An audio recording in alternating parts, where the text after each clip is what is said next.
TC Garg ji की सारी मतलब जितनी भी उन्होंने मतलब प्रयास करे थे सारे विफल कर दिए उन्होंने। क्या मतलब ठीक करा? क्या मतलब इतना ही माना उनकी बात? क्योंकि टीसी गर्ग जी हमारे बीच में नहीं है, इसीलिए हमारे साथ ये अन्याय हुआ है। हड़ताल तो जब तक नहीं बनता तब तक हम यहीं रहेंगे। ये लगा दिया, इसमें ये कोई हड़ताल का तो कोई टाइम ही नहीं है। जब तक सरकार नहीं मान देंगे हमें पैरामेडिकल चाहिए और कुछ नहीं चाहिए। कि हमें पैरामेडिकल चाहे तो घोषणा नहीं करनी चाहिए थी, हमें आस देकर अब मतलब जींद में करे, ये तो गलत है ना।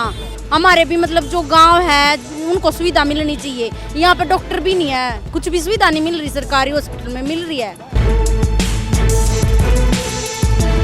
ताऊ चाचों के सहमे मतलब अपना प्रदान उतार कर बैठे हैं, या तो हम ऐसे रखते थे इतनी नीचे, और आज हम सबके सामने मतलब अपना पर्दा उठा दिया हमने। क्या मतलब इज्जत छोड़ी मुख्यमंत्री ने हमारी?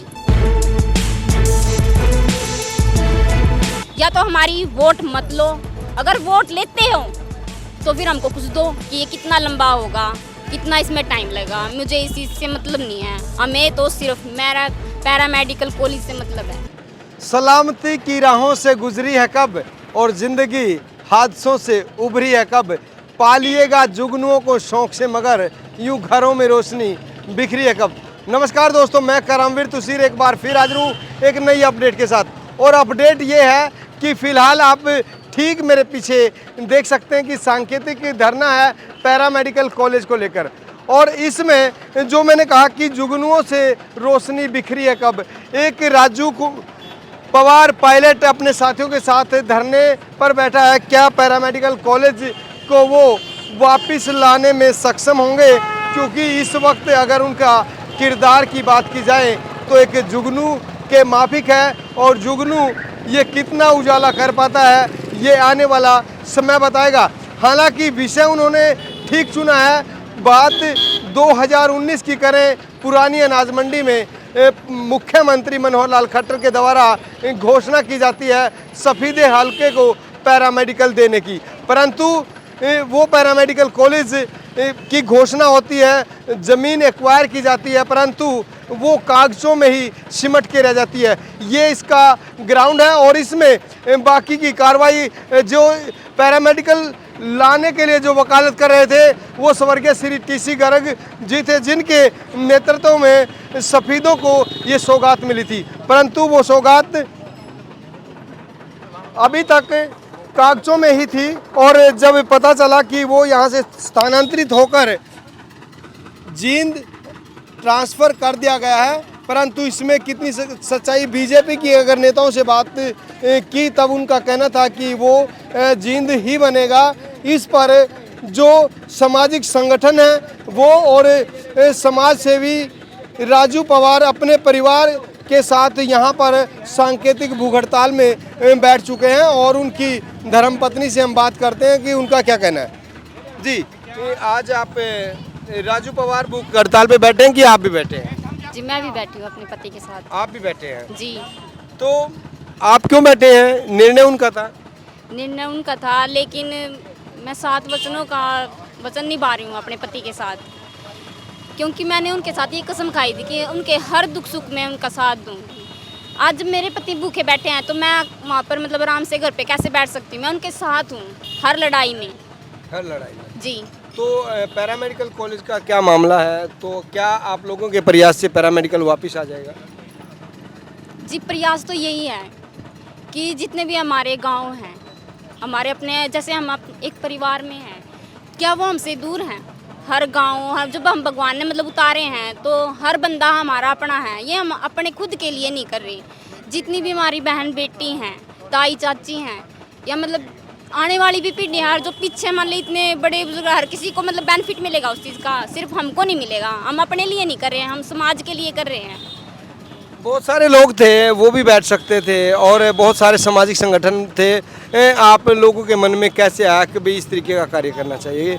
इसके पीछे कोई राजनीति तो नहीं है? जी बिल्कुल नहीं, इसके नीचे कोई मतलब राजनीति नहीं है। हम सिर्फ एक सेवा पड़ेगा, वे आगे नहीं आए तो हमें आगे आना पड़ा जी। हम आए हैं आगे कि हमें पैरामेडिकल चाहे तो घोषणा नहीं करनी चाहिए थी, हमें आस देकर अब मतलब जींद में करे, ये तो गलत है ना।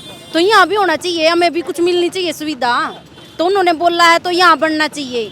हमारे भी मतलब जो गांव है उनको सुविधा मिलनी चाहिए। यहाँ पे डॉक्टर भी नहीं है, कुछ भी सुविधा नहीं मिल रही, सरकारी हॉस्पिटल में मिल रही है कोई भी। तो आप लोगों का मुद्दा ये कह सकते हैं शिक्षा और स्वास्थ्य है। जी बिल्कुल, शिक्षा है, स्वास्थ्य है, बिजली। कुछ भी नहीं है यहाँ पे, बिजली नहीं है, कोई स्वास्थ्य नहीं है, मतलब किसी चीज़ की कोई सुविधा ही नहीं है हमको। और मुख्यमंत्री एक बात बताओ, जो औरत एक अपने घर के अंदर मतलब बंद थी, आज मतलब उनके अन्याय की वजह से हम यहाँ पे मतलब अपना हर ताऊ चाचों के सामने मतलब अपना पर्दा उतार कर बैठे हैं। या तो हम ऐसे रखते थे इतनी नीचे, और आज हम सबके सामने मतलब अपना पर्दा उठा दिया हमने। क्या मतलब इज्जत छोड़ी मुख्यमंत्री ने हमारी। उन्होंने एक उम्मीद की किरण जगा के और वो हमसे मतलब बुझा दिया, वो दिया उन्होंने एकदम।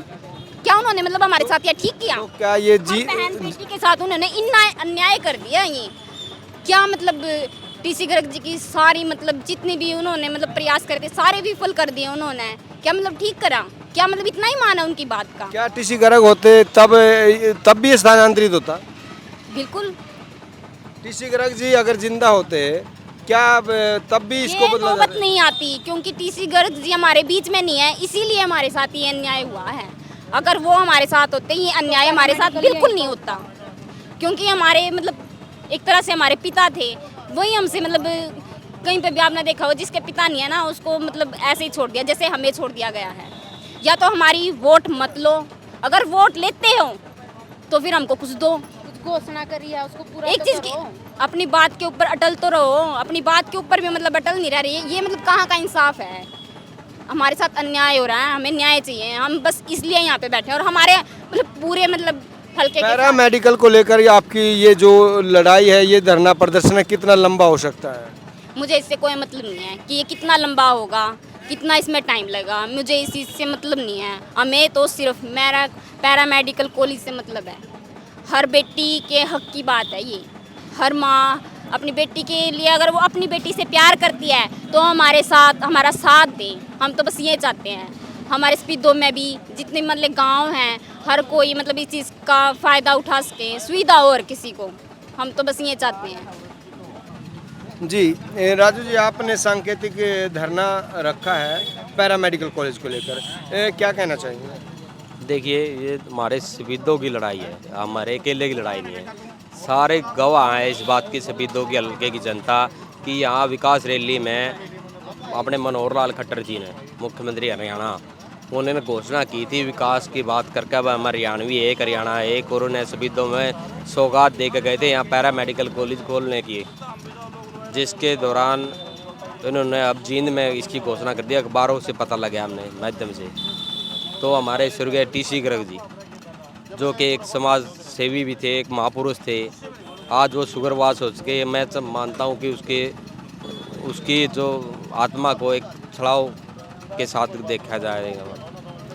तो मैं चाहता हूँ कि भी हम हमारे शहीदों के लोग पूरे मिलकर इस जो मुहिम है, ये मुहिम क्यों हमें इसमें साथ दें और हमारे शहीदों की विकास की बात में हिस्सेदारी क्या करें। क्या एक सांकेतिक धरना धर के राजू कोई राजनीति तो नहीं कर रहा है? देखिए, ये तो सारी दुनिया ने पता है भाई, यहाँ कोई राजनीतिक मुद्दा तो है ही नहीं। ये हमारे पूरे शहीदों के क्षेत्र की बात है, हमारे कोई निजी अपना घर का काम नहीं है। और ये जो आज का जो मिशन है हमारा, एक समाज सेवी का मिशन है।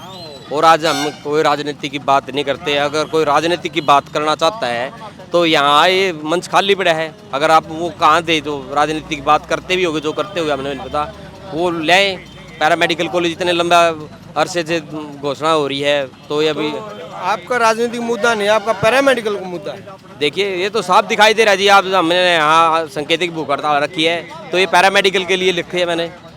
तो सांकेतिक रखी, इसके बाद आगे का निर्णय क्या है? हड़ताल जारी रहेगी। और अगर सरकार हमारे विषय में कोई किसी प्रकार की बात का हमारे लोगों के साथ का कुछ विचार में आते हैं तो ठीक है, नहीं तो फिर हम लगातार भूख हड़ताल पर बने रहेंगे। हाँ जी, इसके लिए वो अगला कदम कुछ भी उठाने के लिए तैयार हैं। तो अगर पैरामेडिकल यहाँ नहीं आता तो फिर आपकी जो ये हड़ताल है कितनी लंबी हो सकती है? देखें, हड़ताल तो जब तक नहीं बनता तब तक हम यहीं रहेंगे। ये लगा दिया, इसमें ये कोई हड़ताल का तो कोई टाइम ही नहीं है। जब तक सरकार नहीं मान रही, हमें पैरामेडिकल चाहिए और कुछ नहीं चाहिए जी। आपका अपना घर परिवार भी है, आपकी धर्म पत्नी आपके साथ इधर आके बैठ गई है, तो घर का जो काम है और सारी जिम्मेदारियां हैं, उनका निर्वाह कैसे करेंगे? देखिए हमारे छोटे बच्चे भी हैं, परिवार भी है, सब कुछ है। एक हमारी मंशा है कि आने वाले जो भविष्य है हमारे बच्चों का, वो एक पैरामेडिकल कॉलेज की घोषणा की थी। उसमें प्रति भाई गरीब परिवारों को लड़कियां हैं, लड़के हैं, जिनके साधन संपन्न नहीं है, जिनके ब्यों तक वो हॉस्टल में पढ़ा सकते हैं, भाई बाहर किराया ले जाकर भेज सकते हैं। तो यहाँ की जो गरीब पब्लिक है, जिनके पास साधन संपन्न नहीं है, तो उनके लिए हमने ये मुहिम उठाई है। और हम चाहते हैं भाई हमें सफीदों को पैरामेडिकल कॉलेज मिले और हम हर तरह से मतलब एक विकसित सफीदों की बात में आए। सफीदों की जनता को आप क्या कहना चाहेंगे? मैं सफीदों की जनता से विनती करना चाहता हूँ कि आप जो सफीदों के समाज सेवी और सामाजिक संगठन है, उनसे विनती है आप सफीदों के ये पैरामेडिकल की जो घोषणा की सीएम साहब ने, इसके प्रति आप सबका ये एक मंच साझा करने का अधिकार आपका, ये कोई एक निजी व्यक्ति का काम नहीं है, सबका साझला काम है। और इसमें आप मंच साझा करो तो मैं भी पीछे बैठ जाऊँ, मैंने कोई किसी प्रकार का सरोकार नहीं है इसके पीछे। तो हम सभी सफीदों वासियों से, क्षेत्रवासियों से विनती करते हैं कि आप यहाँ आए और आपका स्वागत है। और आप अगर मंच साझा करना चाहते हो तो आप तैयार हैं, हम आपके पीछे बैठ जाएंगे। ये थे राजू पवार और उनकी धर्मपत्नी को आपने सुना, और कितना सही है इनका इस तरीके का सांकेतिक आंदोलन, और ये आंदोलन जो इन्होंने सुचारू रूप से चलाने की बात कही, इससे आप कितना सरोकार करते हैं कमेंट बॉक्स में अपनी राय जरूर दर्ज करें। और एक नए विषय के साथ फिर होंगे आज, तब तक दीजिए इजाज़त। जय हिंद, जय भारत।